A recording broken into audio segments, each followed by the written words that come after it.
Hello everyone, today I will show you how to copy a table in Notion. And here's how it is done.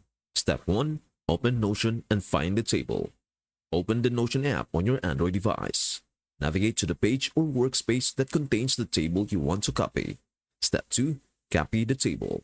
Tap on the table you want to copy. Once selected, long press on the table block until a menu appears. In the menu, select Copy Link to Block. This will copy the entire table. Step 3. Paste the table. Go to the page or workspace where you want to paste the copied table. Tap on the spot where you want the table to be placed. Long press and select Paste as Sync block if you do not wish to sync changes whenever you edit the old file. Long press the file, tap the three dots, and tap and sync.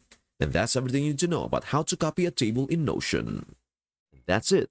Thanks for watching. Don't forget to like, subscribe, and comment below for more tutorials on your favorite apps. Happy exploring!